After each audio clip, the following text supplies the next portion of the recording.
How often should you do sales meetings? And WTF do you talk about? What does WTF mean? We'll cover that in another video. Now, you should be doing sales meetings every single day. Oh my gosh, how the hell do I cover 30 minutes to an hour of stuff in every sales meeting without it being completely pointless and worthless? Well, here's how I do it, because I'm the kind of guy personally who hates wasting time on meetings, and as a rep or a performer, I hated meetings that were pointless and meaningless. That being said, in a remote culture, in a remote environment, and I've been leading remote sales teams since 2016, so I've been doing it for a long time. I've been using Zoom, Slack, and everything since 2016. You need to make sure that the energy and that the connection and that the camaraderie and that the collaboration across your sales team and sales department is vibrant and exciting.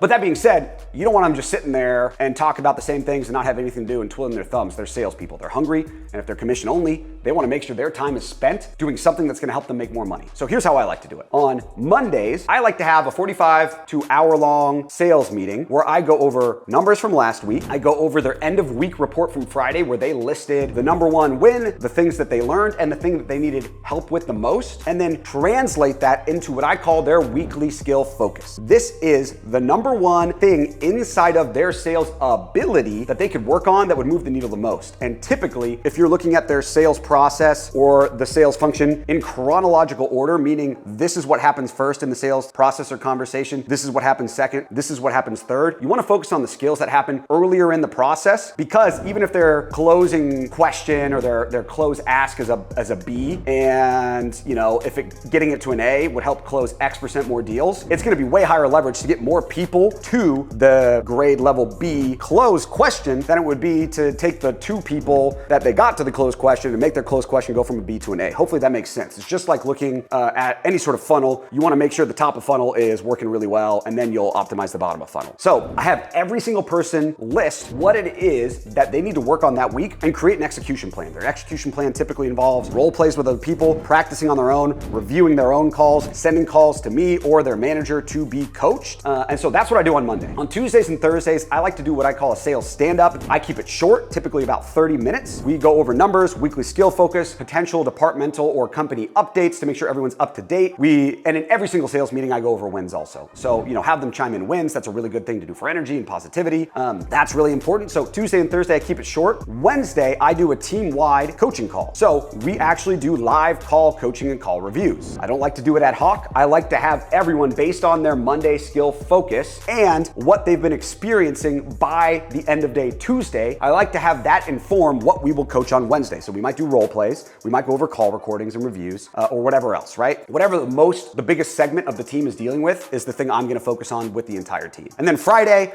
I like to do a little bit more of a fun one. There might be some more wins, there might be some more goofiness or silliness. I like to add positive focuses. Everyone on my Monday calls and sometimes on my Friday calls just shares one thing that's positive that's going on in their life, work related or otherwise, so that they can be connecting on an interpersonal level and collaborating more. They're gonna be doing role plays together and stuff like that also. So that's how I like to schedule my sales meetings. I also make sure everyone submits an end of day report every day, and I check in with as many as I can, but I like to make sure my sales manager is checking with every single end of day report, so that there's kind of like a clock out process and we're interacting with them and saying, hey, great job. Hey, we'll work on this tomorrow. Hey, send me this call to coach so I can coach it by tomorrow. And that your sales team feels supported, not like they're on an island in a room, maybe even in their bedroom, just staring at a screen all day in isolation. It's a really emotionally tough job. And the more you can actually make them feel supported rather than threatened, the better they're gonna perform. That's kind of classic behavioral science. So that's how I like to run sales team meetings and how often and what I do in them. Try it out, let me know.